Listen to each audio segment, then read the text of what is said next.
Assalamualaikum warahmatullahi wabarakatuh. Waalaikumsalam warahmatullahi wabarakatuh. Oke, sebelum kita mulai, hari ini siapa yang tidak hadir? Ada tiga orang. Ada berapa orang? Rifana itu. Kenapa tuh dia yang hadir? Izin. Ada suratnya? Suratnya belum dikirim, Miss. Suratnya nyusul. Apalagi selain itu? Nada. Udah Zara, Miss, itu izin dia. Izin kenapa? Sakit. Ada lagi selain itu? Ini ya. Yang lainnya kan belajar di agama lain. Oke. Jadi pada hari ini kita akan mempelajari tentang tentang hutang piutang dan riba.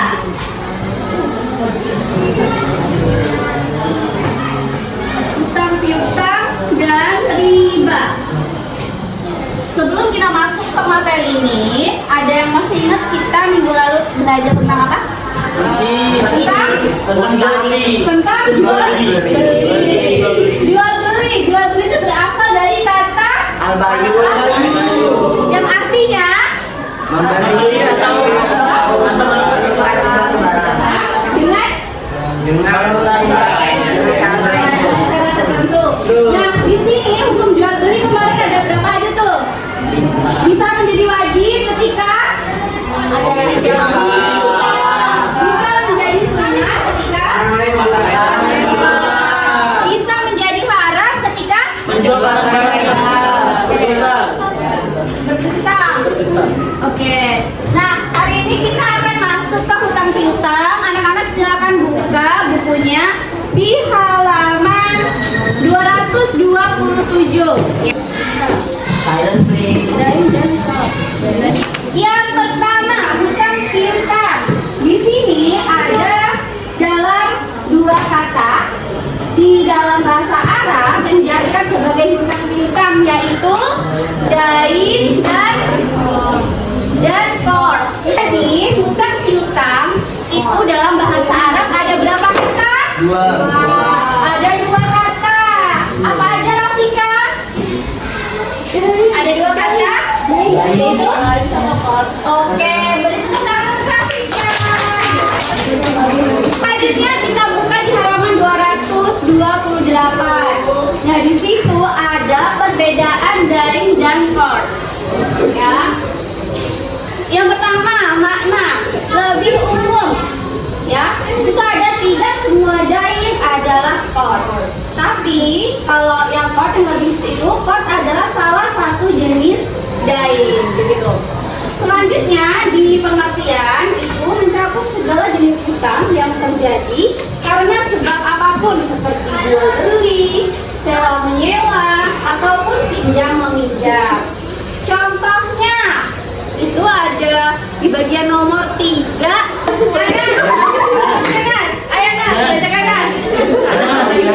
Yang lain Yang contoh, ini kayak membeli makan di kantin. Membeli makan di kantin, tapi uangnya tidak cukup. Iya. Kekurangan pembayaran disebut dengan hutang dain. Oke. Saat meminjam uang ke teman untuk membeli makan di kantin. Iya. Begitu.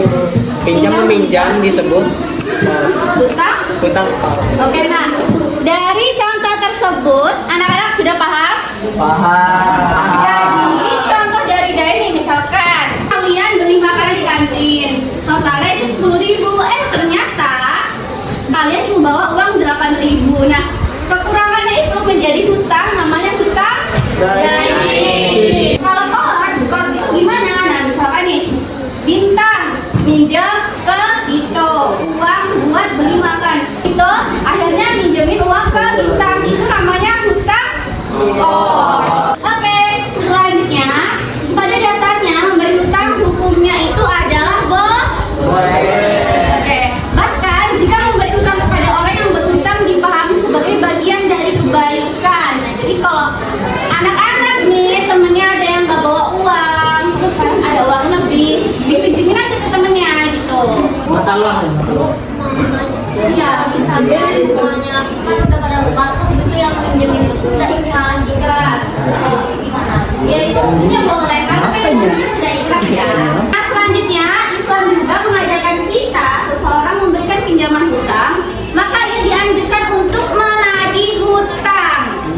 dianjurkan untuk menagih hutang. Jadi nggak usah merasa nggak enak karena di dalam Islam itu dianjurkan. Sedangkan mengembalikan hutang hukumnya adalah wajib. Nah di sini agar hutang piutang sah, maka ada rukun dan syarat yang harus dipenuhi. Rukun dan syarat hutang piutang ini hampir sama dengan kemarin, yaitu rukun jual beli. Agar hutang piutang sah secara hukum, syarat-syarat itu dapat kita baca pada tabel 94 halaman 229. Boleh dilihat ya. Nih, dari situ ada rukun dan ada syaratnya. Oke, sekarang kita akan masuk ke riba, ya. Riba berasal dari kata bahasa Arab yang berarti apa, Fawas? Halaman berapa? Halaman 230. Halaman 230. Lebih atau bertambah?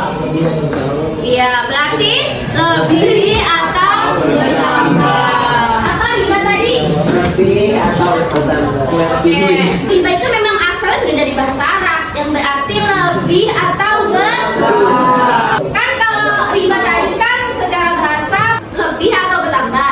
Kalau secara istilah apa tuh kira-kira? Secara tambahan pada harta yang Berarti- riba berarti tambahan pada harta yang disyaratkan dalam transaksi dari dua pelaku apa?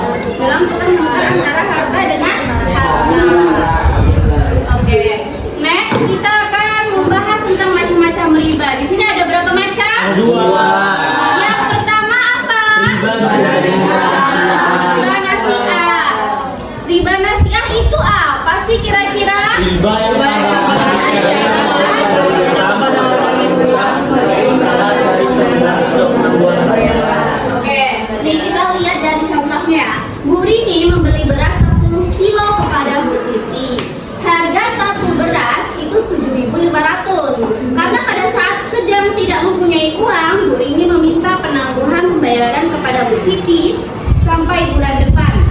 Sehingga Bu Rini berhutang kepada Bu Siti sejumlah 75.000. Sebulan kemudian, ya, jadi kan hutang awalnya 75.000 nih ya, karena 7.500 dikali 10 kilo berapa? 75.000. Karena Bu Rini ini berhutang, jadi sebulan kemudian pada saat Bu Rini mau membayar hutangnya, harga beras naik menjadi 8.000 per kilo. Jadi total keseluruhannya itu hutang yang harus dibayar oleh Bu Rini adalah 80.000. Jadi di situ ribanya ada berapa ribu? 5.000. Yaitu tadi riba itu adalah tambah. Jadi yang awalnya harus 75.000 pada saat itu membayar, tapi karena Bu Rini ini membayar 1 bulan selanjutnya, maka dia berbunga menjadi 80.000. Ini halal. Enggak. Harga membayar 75.000. Iya. Nah, nanti kita akan membahas tentang hukum riba ya. Kita pelajari dulu macam-macamnya. Oke. Selanjutnya ada riba fadl. Bukan menukar barang yang sejenis dengan disertai kelebihan atau tambahan pada salah satunya. Tolong dibacakan sambil Rafika siapa? Namanya Tina. Tina. Oke, Tina dibacakan contohnya di halaman 231. Pak Yanto kilo beras dengan kualitas baik, sedangkan Pak Yadi memiliki 15 kilo beras dengan kualitas baik. Pak Yanto dan Pak Yadi saling menukar beras di punyaan mereka. Pak Yanto kualitas jelek untuk makanan ternaknya, sedangkan Pak Yadi menggunakan beras kualitas baik untuk konsumsi. Kelebihan dengan beras Pak Yadi Oke, dari contoh yang telah dibacakan Nina kan namanya? Dari contoh yang telah dibacakan Nina, paham sampai sini? Jadi Bang Fadl? Paham. Gimana tuh? Pokoknya pertukaran yang menguntungkan satu sama lain. Iya, tapi di salah satunya ada Disertai kelebihan atau tambahan pada salah satunya. kelebihan, itu ada tambahan. Alhamdulillah wa syukurillah. Bismillahirrahmanirrahim. Belum dilanjut. Ini cuma pertama loh yang penting. Ya, riba fadl. Riba fadl itu gimana tuh? Riba yang sejenis dengan disertai kelebihan atau tambahan pada salah satunya gitu. Jadi kalau salah kalian itu pertukaran, salah satunya ada tambahan. Itu namanya namanya? Riba? Modal. Oke. Nah, mungkin sampai sini ya pembelajaran kita. Alhamdulillah. Akan kita lanjut pada pertemuan selanjutnya. Sebelum Ibu tutup, ada pertanyaan? Oke ya. Sebelum kita tutup, kita simpulkan materi satu aja pada hari ini ya. Apa nih kira-kira yang kalian paham? Saya paham Riba modal. Riba modal. Dan riba nasihat. Ini paham tentang apa nih? Apa arti riba atau arti hutang piutang? Arti riba apa tuh arti riba? riba nasi. Menambah atau arti riba? Lebih atau bertambah? Oke, lebih atau bertambah. Pembelajaran kita sampai sini, tolong ketua kelas dipimpin berdoa. Bersiap-siap. Sebelum kita mengakhiri pembelajaran pada siang hari ini, marilah kita berdoa menurut kepercayaan masing-masing berdoa dimulai. Berdoa selesai. Beri salam kepada guru.